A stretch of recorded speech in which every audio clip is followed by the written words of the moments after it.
सब मित्रों को मेरा प्रणाम है। मित्रों, मेरा आप लोग कैसे उस अज्ञान तक पहुँचे जिसके मार्ग पर हम चलकर पहुँचे हैं, वही हम आप तक पहुँचाने की कोशिश करते हैं। मित्रों,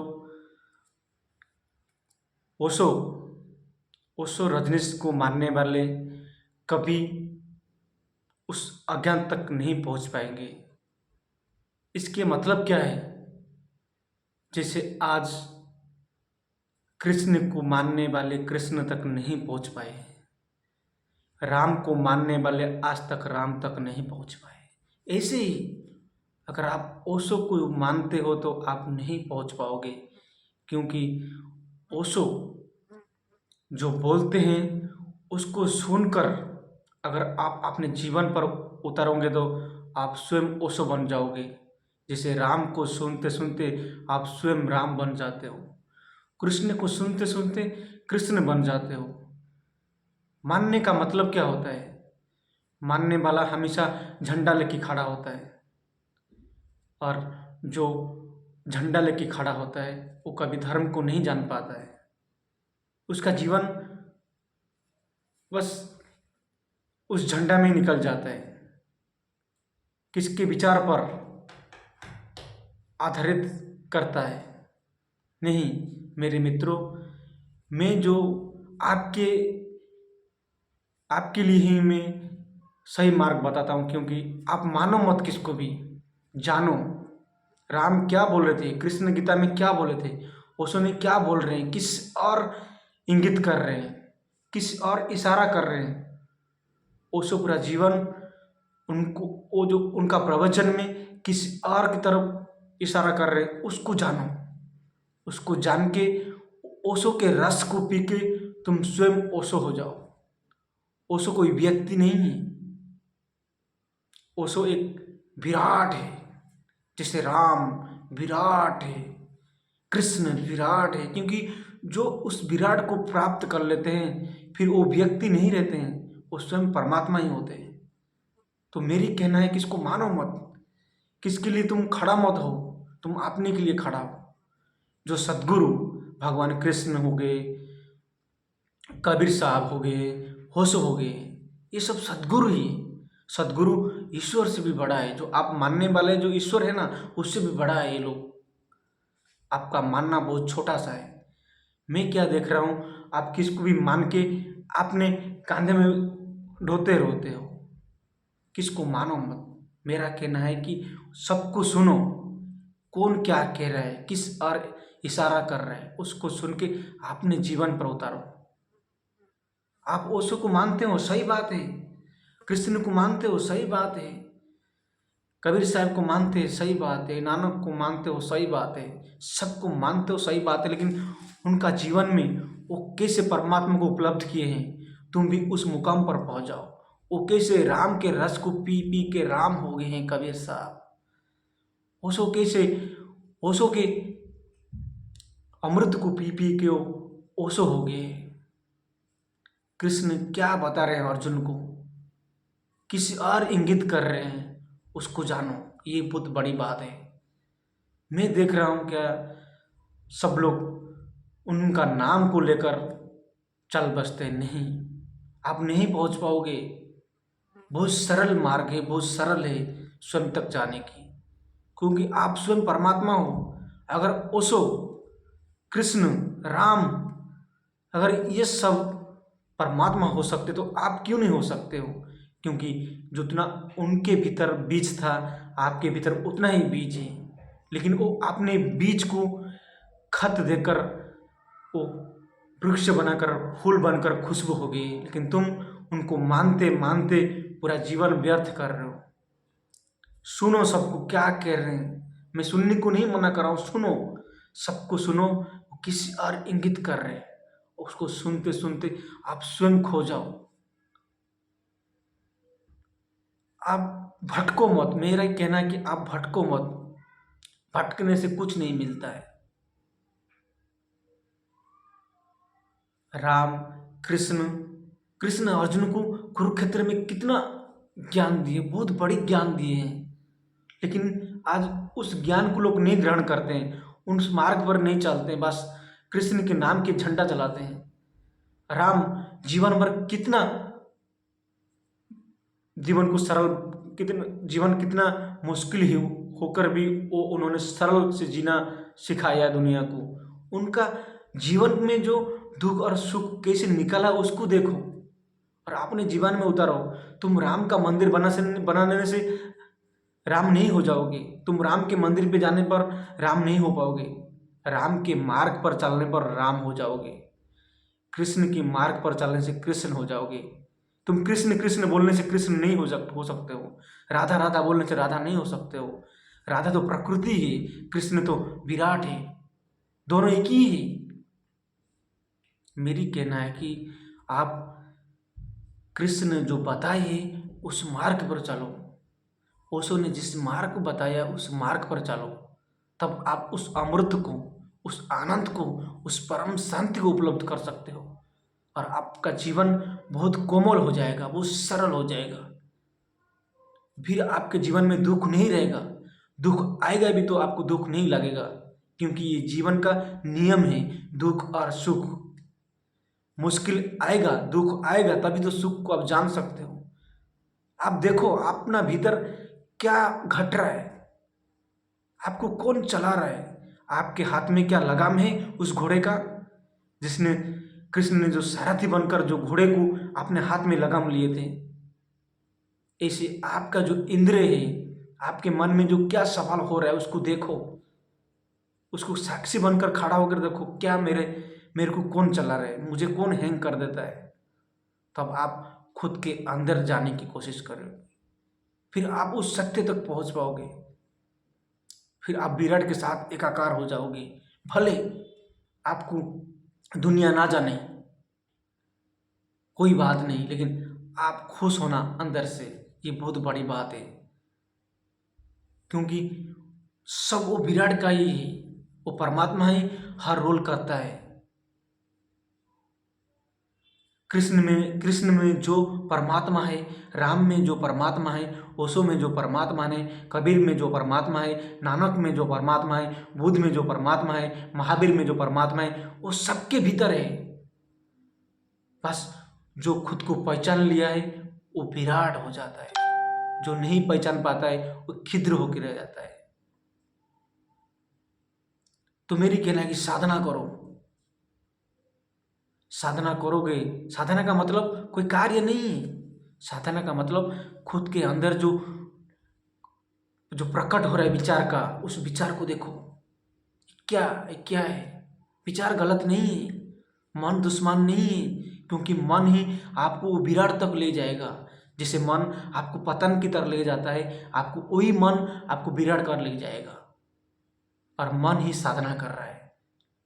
जब मन उस विराट को तक आपको ले जाएगा तब मन छूट जाता है पीछे, मन नहीं रहता है, मन पवित्र हो जाता है, फिर वही मन ही आपको आपके इशारे में चलता है। अब क्या आप मन के इशारे में चल के भटकते रहते हो?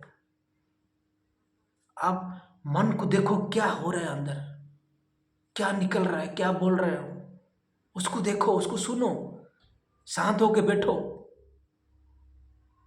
तब आप खुद के अंदर जा सकते हो।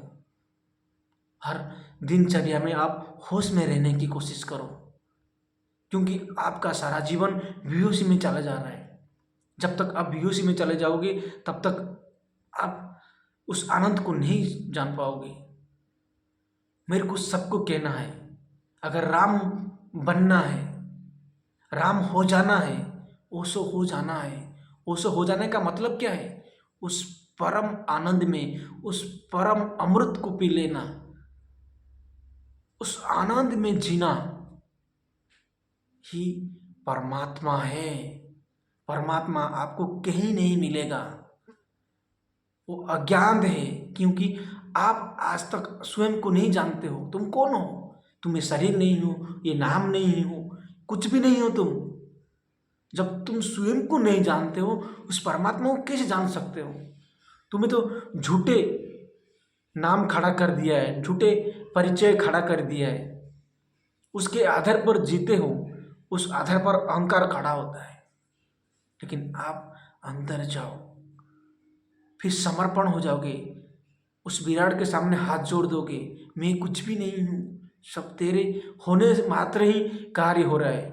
जैसे सूरज के अंदर उस विराट है, तब सूरज कार्य करता है, इसे आपके भीतर वो विराट छुपा है, इसलिए आपके शरीर कार्य कर रहा है, मन कार्य कर रहा है, इंद्रिय कार्य कर रहा है।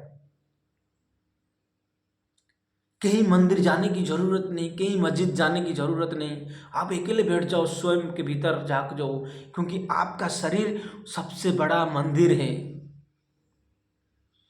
मंदिर बना गया, मंदिर मस्जिद गुरुद्वारा ये बनाया गया था कोई जाके आराम से जाके वहाँ साधना कर सके, लेकिन आज मेला हो गया, मेला भीड़ हो गया, इसलिए वहाँ धंधा हो गया। आप अपने मंदिर, ये शरीर मंदिर है, वो इसके इस मंदिर को देखकर वो मंदिर बनाया गया है। जिस आपके शरीर में जो कुछ भी है वो मंदिर में सब वही प्रतीक है। जो मंदिर बनाया था वो बहुत परम ज्ञानी बनाया था, लेकिन आप उस मंदिर को यात्रा बना दिया, उस मंदिर को धंधा बना दिया। वो इसलिए बनाया थे मंदिर कि कोई जाकर वहाँ उसकी झलक मिल जाए, उस विराट की झलक मिल जाए उस मंदिर में जाकर। लेकिन आज देखो, लाखों करोड़ खर्चा करके मंदिर बनाते हैं और वो मंदिर मंदिर नहीं है, धंधा बन गया है। मैं किसका विरोधी नहीं हूँ, मैं राम को भी सुनता हूँ, कृष्ण को भी सुनता हूँ, ओशो की भी सुनता हूँ। जो विराट को आपने भीतर देख लिया ना, वो कृष्ण को राइट मारेगा। समझ रहे बात, जो आत्मज्ञानी है, जो उस विराट को जान लिया है ना, वो जब जिसको सुनेगा तो उसकी बातों में वो समझ जाएगा ये आदमी ये विराट तक पहुंचा है। जब मैंने ओशो को सुना, मैं तो ओशो को कभी नहीं सुना था, जब मुझे ज्ञान हुआ, मेरा होने की जो ज्ञान हुआ, तो मैं ओशो को सुना। ओशो ठीक बोल रहे, उसको ही बोल रहे प्रेम की भाषा में, लोगों के अहंकार को तोड़ के वहां तक पहुंचाने की ओशो कोशिश करते हैं।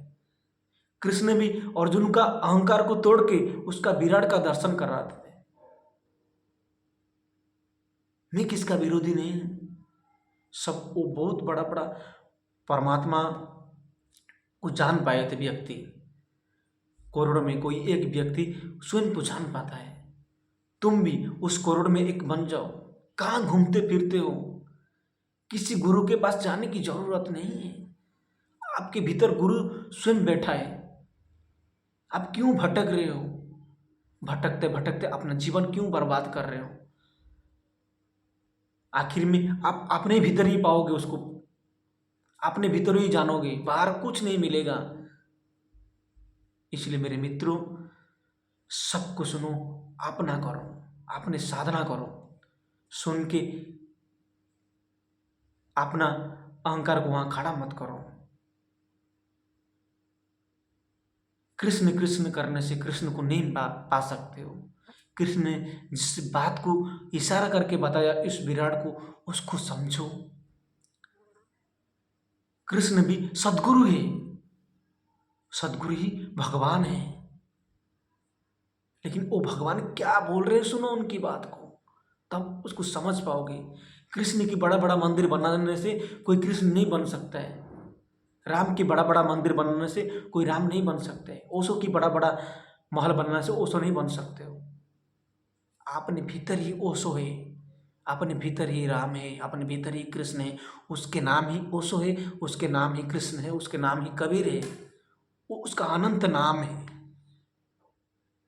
जब अपने भीतर उस विराट को पाओगे ना, तुम खिल जाओगे, खिल जाओगे, उस खुशबू चारों ओर खिल जाएगा, तुम एक आनंद में डूबा रहोगे, परम शांति।